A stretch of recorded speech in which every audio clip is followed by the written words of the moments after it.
Bom dia a todos. 12, começando mais uma live empresarial,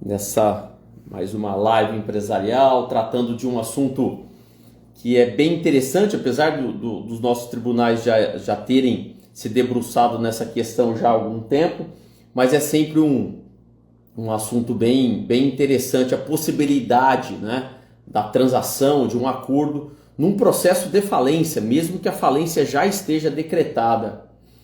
E esse assunto é interessante, né, porque desde a entrada em vigor da Lei 14.102 de 2020, que criou o novo sistema de insolvência empresarial no Brasil, existe a possibilidade da questão da conciliação e da mediação nos processos de recuperação judicial. Então, a partir do artigo 20, 20A, se eu não estiver enganado, da Lei 11.101 de 2005, fala da possibilidade da mediação e da conciliação nos processos de recuperação judicial. Não fala de falência, mas para mim não vejo problema nenhum.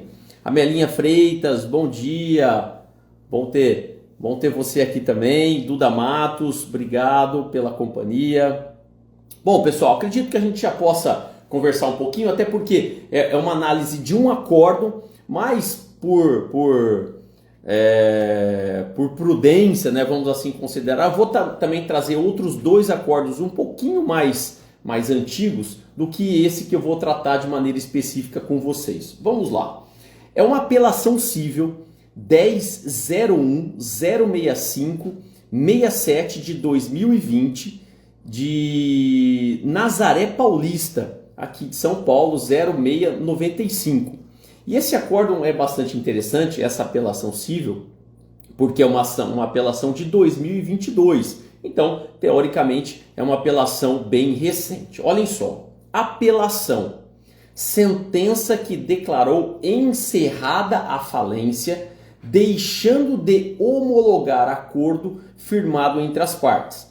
Insurgência da ré, hipótese de provimento, acordo firmado entre as partes após a decretação da quebra. Percebam, houve a decretação da quebra, as partes transacionaram após a decretação da quebra.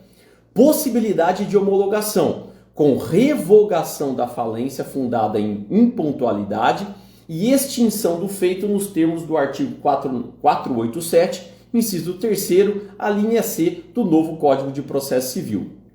Concordância do credor, ausência de prejuízos precedentes à apelação da ré provida. TJ de São Paulo, conforme eu havia dito, apelação 10.001.065.0695 de 2020, de relatoria do desembargador Alexandre Lazzarini, órgão julgador, Primeira Câmara Reservada de Direito Empresarial, julgado agora em 2022. E aí, esse acordo é bastante interessante, por isso que eu trouxe para vocês hoje. Por quê?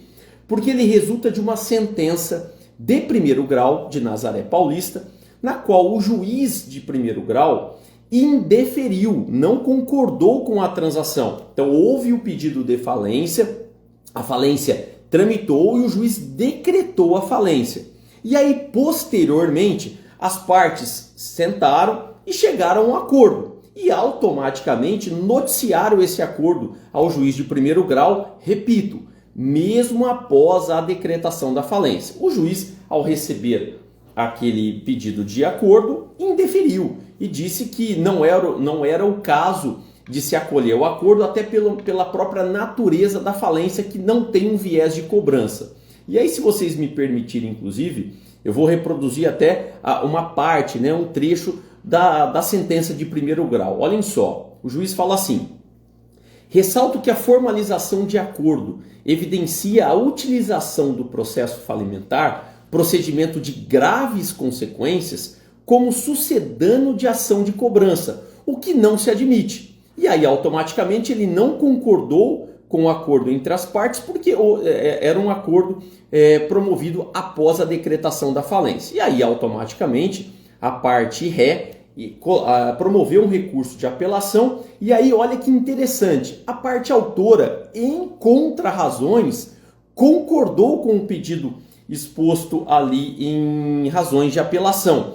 E é interessante também nessas razões de apelação, a parte ré coloca que inclusive esse acordo resultando numa quitação equivale àquele chamado depósito elisivo, disciplinado lá na Lei 11.101 de 2005, que permite ao devedor, com o pedido de falência, promover o depósito do principal, evitando a falência. E aí, o Tribunal de Justiça de São Paulo, por meio da relatoria do desembargador Alexandre Lazzarini, acolheu, deu provimento a essa apelação, anulando a sentença de primeiro grau e considerando o acordo firmado. E nesse mesmo acordo, o Tribunal de Justiça de São Paulo, né, insere mais dois acordos que eu acho muito interessantes. Um de relatoria do desembargador César Ciampolini e o outro do desembargador Azuma Nishi. Vamos a eles. Pedido de falência julgado procedente,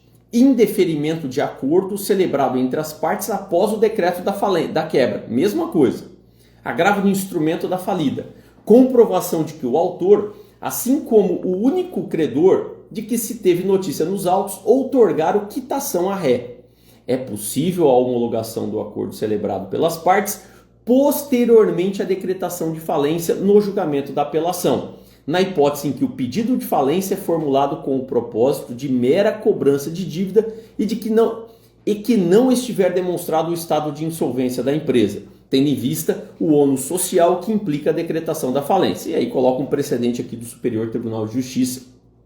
Precedentes das câmaras reservadas de direito empresarial, decisão reformada, agravo do instrumento provido. Primeira Câmara Reservada de Direito Empresarial, de relatoria do desembargador César Ciampolini. E aí a última, agravo de instrumento também, falência, decreto de quebra por impontualidade, superveniência de acordo, possibilidade a fim de evitar a falência, caso em que não há notícia de que tenha sido dado início à liquidação da massa. Ausência de prejuízos, quitação do débito afasta o decreto de falência por impontualidade. Decisão reformada para afastar o decreto de falência, homologar o acordo celebrado entre as partes e declarar extinto o processo na forma do artigo 487, inciso 3º, a linha B do Código de Processo Civil. Esse acordo do desembargador César Ciampolini é de 2021 e esse último agora do Azuma Nishi. E olha que interessante, em todos esses acordos, o pilar que sustenta todas essas decisões de reforma das decisões de primeiro grau se sustentam no princípio da preservação da empresa. Então olhem que interessante, mesmo decretada a falência de uma empresa, as partes podem, no segundo momento, transacionarem, ou seja, chegarem a um acordo, noticiarem esse acordo e automaticamente esse processo ser extinto, principalmente pelo princípio da preservação da empresa. Obrigado pelo carinho de sempre, espero que tenham gostado. Compartilhem, comentem, critiquem e já deixo o convite para todas as quartas-feiras, aqui às 11 horas no meu Instagram, tratando sobre assuntos importantes de direito empresarial. Grande abraço para vocês, uma excelente quarta-feira e um restante de semana abençoado.